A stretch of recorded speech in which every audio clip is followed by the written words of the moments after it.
has been the employment GA for the past few years, and she is leaving in July, so I am slowly moving into the position, but I will be the go-to contact person if you guys have any questions about employment. I know that not all of you guys will be job coaches, but there will be times where job coaches will be out one day and you might have the opportunity to step in for a job coach. So it's really important that you guys know the ins and outs of employment, even if you're not specifically assigned as a job coach. I hope that some of you will be. That would be awesome. But first thing I want to talk about is just the breakdown of the employment internships. So for the summer, the students will be working 3 days a week for 2 hours a day, and they will have the same job site all summer. So even though with academics, I know that you guys heard that students will be taking one class in June and one class in July. Their job sites will stay the same, their supervisors, their job coaches will stay the same. The only thing that could be different is the time based on when they have classes and what works best for the student and their supervisor. The students will also receive a small stipend every other week for the work that they're doing at their job site. So with student responsibilities, they are responsible for dressing appropriately for work. And in this case, they will have Crossing Points work shirts that they will wear every day.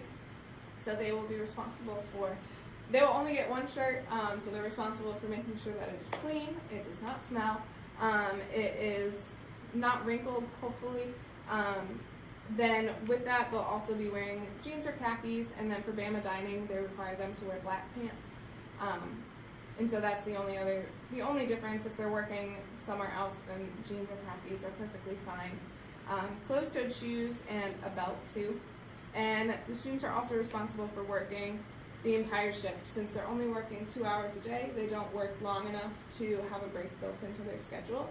So they should be working the entire time. Obviously, bathroom breaks are a completely different story, that is fine. But any sit-down breaks, we just have the students work the whole time. And then there have been some job sites that have offered free food, free drinks to the students, but we want to limit that and just shut that down. If the student brings their own money and they want to purchase a drink or a food item from the vending machine, then by all means. But we just won't be accepting free food or free drinks. And then also, one thing that we're going to be doing this summer is checking into Time Station. So it's a really cool app where the student will get their own 4-digit PIN number, and when they get to work, they'll check into the system. Each student will have an iPad, but I'm hoping that we can get this downloaded to their smartphones if they have one, so that way it becomes a lot more natural, and they can just plug in their code more independently. And so they'll do this when they get to work and then when they leave from work, and it just shoots me an email to let me know that they have gotten there, that when they have checked in, and it's a good way to keep track of their hours too. And then, yes, that's all. And then you'll check out the students will check out at the end of the shift. Before leaving for work, the student should dress appropriately. So the work shirt, the shoes, the clothes, just everything, the clothes that we already talked about, but also the personal hygiene that comes along with it.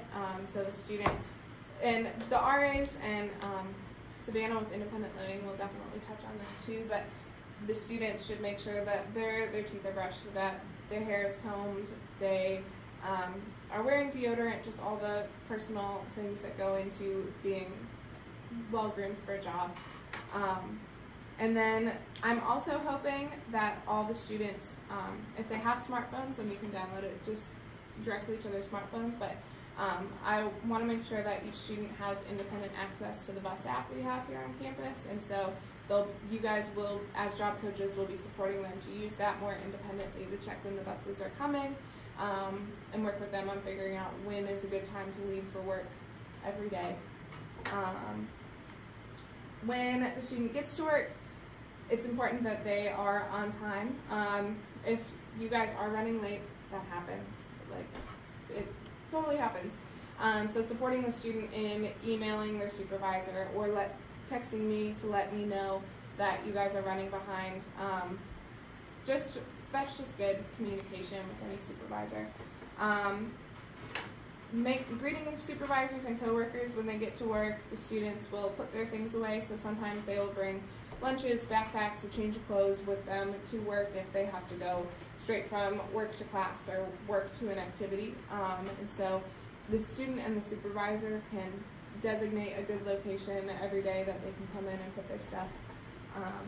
And then they'll also put on needed materials, so aprons, shoes, or shoe slippers, hairnets, gloves, anything that they need to put on for work that day. And then they'll also go up and talk to their supervisor about what they need to complete for the day.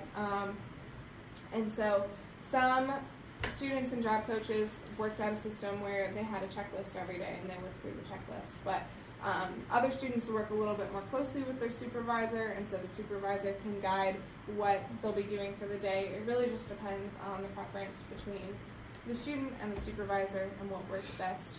And then this will also be a time when the student's putting their things away that they'll check into Time Station. And the first few weeks, that might be something that you guys as job coaches will need to support them with.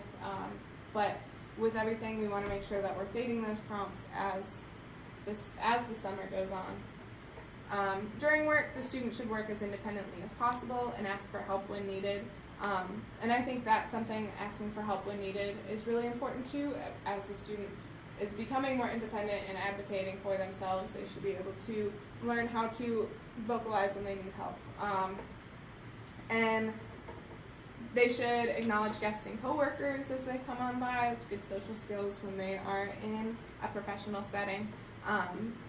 Be able to locate their own supplies, complete tasks in some sort of order. So like I said, if there's a checklist that works best or anything like that, that's something that the student and the supervisor and you can work out as their job coach. And then review work before moving on to a new task. This one is really important, especially the one example I've been using is if a student is vacuuming at a job site, just being able to look at what they vacuumed to make sure that they've gotten everything before putting the vacuum away or moving on to a new spot. And then, like I said, the student is working the entire time, and so if the student has finished a task, then absolutely support them in going up to their supervisor and asking what else they can be doing if you've done everything on the checklist or anything like that. Before leaving work, the student should put all the supplies away in the appropriate spot, check in with the supervisor, say thank you, gather all their personal items up before leaving, say goodbye to any coworkers they see, and then this is also a good time to check out of Time Station either on their phone or on the iPad, and then check the bus app to see when their ride arrives, if you'll be taking the bus back to the dorms or to an academic building. So your role as a job coach is to accompany the students to and from work.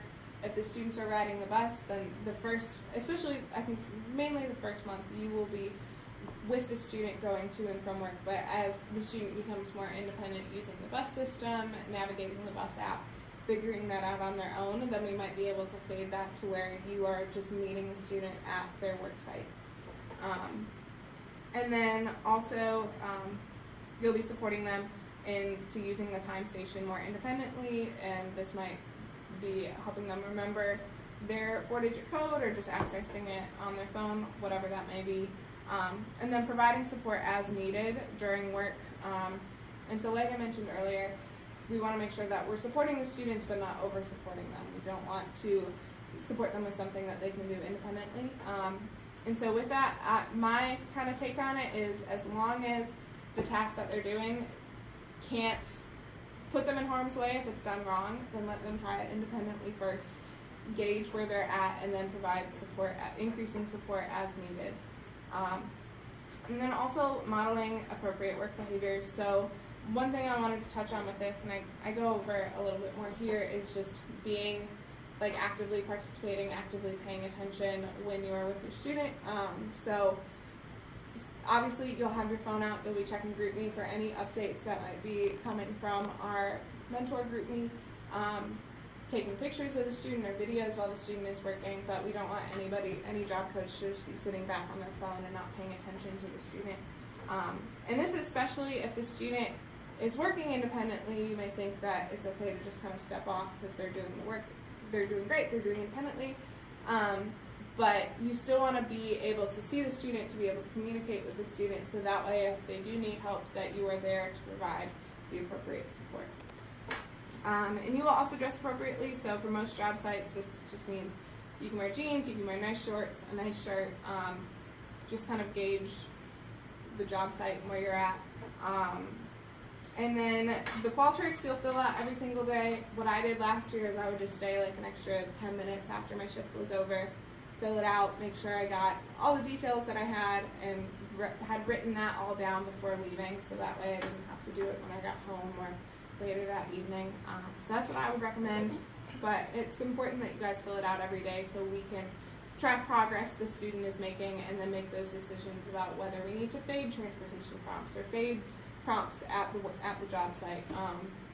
So that's really important for us to see. And then there are also some skills that students will be working on at their job site that are easily transferable to, especially to the dorm. So some students, if they're working at Bama Dining on wiping down tables, that is something that you guys can practice in the dorm as well. So if there are those skills that you think the student needs more practice on and they can work on, and that you can work with them on the dorm, in the dorms, then absolutely do that, and that also helps them be able to carry over that skill from work to home as well. Start dates, we're not sure yet. I will let you know. And I will be coming around, especially those first few weeks, to different job sites, checking in with y'all, seeing how you guys are doing, if I can do anything to better support you guys as job coaches or the students.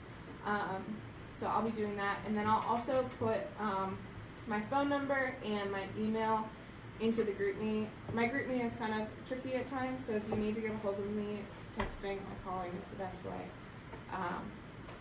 But yeah, so any questions? Is Wyman coming back? Yeah, I'm super fun. Yeah. Also, are any of you guys taking classes this summer? Okay.